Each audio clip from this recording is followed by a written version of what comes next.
नमस्कार, माझे अंतरंग या चॅनेलकरता मी प्रमिला आपणा सर्वांचे मनपूर्वक स्वागत करते। तर आज मी तुम्हाला वडापाव सेंटरवर नेणार आहे। आता याचं कारण तुम्ही म्हणाल की वडापाव सेंटर काय जागोजागी असतात, सगळीकडे दिसतच असतात, त्यात आता काय मॅडम वेगळं तुम्ही दाखवणार आहात। परंतु हे निश्चितच वेगळं आहे, कारण मी शाळेतून येताना ज्या कोपऱ्यावरती मी वळून माझ्या घराकडे जाण्याचा रस्ता पकडते तिथंच हे त्यांचं छोटंसं दुकान आहे। आता इथं काय स्पेशालिटी आहे? इथं स्पेशालिटी एकच आहे, ते म्हणजे अतिशय चविष्ट मिळणारे गरमागरम वडापाव। तर चला, तर मग यांच्याशी गप्पा मारता मारता मी म्हटलं आपल्या चॅनेलवरती हा व्हिडिओ नक्कीच टाकू, कारण यांचं स्वतःचं देखील एक चकदे फन क्लब नावाचं चॅनेल आहे। तर हे चॅनेल देखील ते चालवतात, बऱ्याच जणांना ते माहिती देखील असेल। तर या ठिकाणी त्यांची जी अर्धांगिनी आहे ती त्यांना नेहमी मदत करत असते, आणि हे दोघं पती पत्नी या ठिकाणी काम करताना मला नेहमी येता जाता दिसतात। आता तुम्ही मगाशी ज्याप्रमाणे तुम्हाला ज्याप्रमाणे मी मगाशी सांगितलं त्याप्रमाणे हे जे तुम्हाला दादा दिसत आहेत बसलेले, जे वडापाव तळत असतात, तर ते यापूर्वी एका शिक्षण संस्थेत क्लार्कच्या पदावरती काम करत होते। आता क्लार्कच्या पदावरती काम करत असताना त्यांचं लॉकडाऊनमध्ये स्वतःची नोकरी गेली। स्वतःची नोकरी गेल्यामुळं त्यांना फार मोठ्या अडचणी आल्या। अर्थातच आर्थिक अडचण ही फार मोठी महत्त्वाची अडचण असते, परंतु त्यांचं एक सांगण्याचं वैशिष्ट्य असं की ते लहान असताना त्यांना पोलिओ झालेला।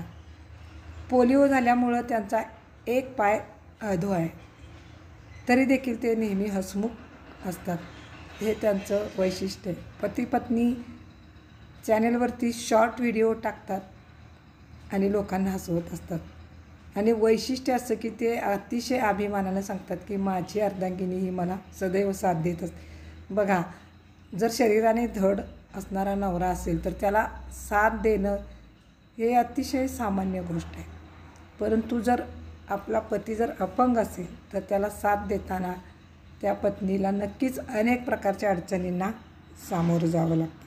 तर मी त्यांच्याशी गप्पा मारता मारता मग त्यांना म्हटलं की मी नेहमी या वाटेवरून येते जाते, परंतु तुमच्या या सेंटरला भेट देण्याचं आज मला अतिशय तीव्रतेनं मनात आलं, आणि मग मी त्यांच्याशी गप्पा मारायला लागले। तेव्हा त्यांनी कधी एकही शब्द मला या दरम्यानच्या संवादात असा उच्चारला नाही की मला खूप अडचणी येतात आणि मी एका पायानं अपंग आहे। अगदी हसतपणे सांगत होते, कसली अडचणी आयुष्यात येतच असतात, परंतु ते बिनधास्तपणे सांगत होते आय एम हॅपी, कारण ते सुशिक्षित आहेत, शिकलेले आहेत। एका ठिकाणी त्यांनी क्लार्कच्या पदावर नोकरी देखील केलेली आहे, परंतु हे काम करताना त्यांना जराही कमीपणा वाटत नाही। ते म्हणतात की काम करायला कशाची लाज, आणि अपंगत्व या गोष्टीचा मी कधीही बाऊ केला नाही। मी सर्वसामान्य माणसं जसं जीवन जगतात त्याप्रमाणे जीवन जगत असतो, त्यात माझ्या अर्धांगिनीची मला बहुमोल अशी साथ मिळते, त्यामुळं ते अतिशय आनंदानं ते आपलं काम करतात।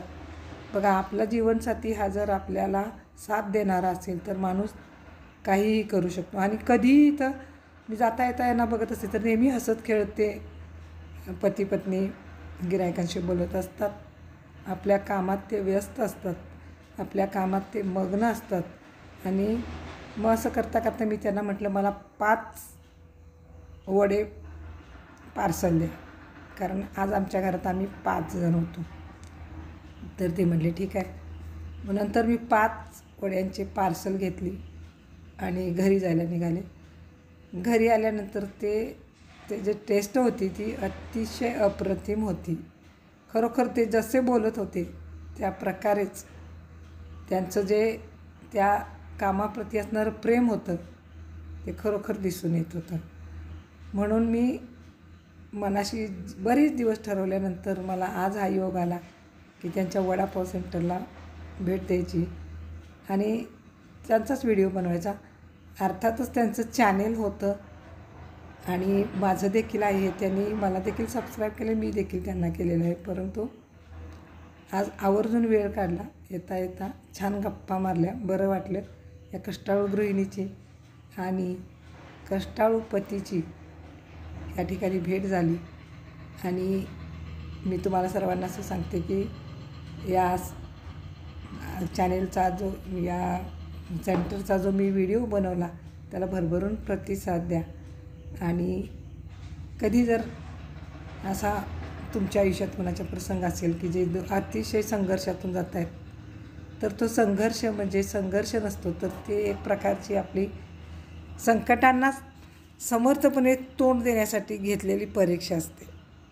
म्हणून मी हा व्हिडिओ आपल्या चॅनेलवर टाकायचे बरेच दिवस ठरवत होते, परंतु माझा वेळ आणि त्यांची वेळ हे जमत नव्हती. पुष्कळदा काहीतरी काम असेल तेव्हा त्यांचं दुकान बंद असायचं, किंवा मी जर ठरवलं थांबायचं तर त्यावेळी तिथं कस्टमर भरपूर असायचे.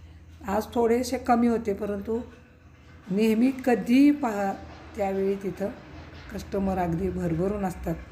तर असंच दादा तुमच्या चॅनेलला आणि तुमच्या या वडापाव सेंटरला भरपूर यश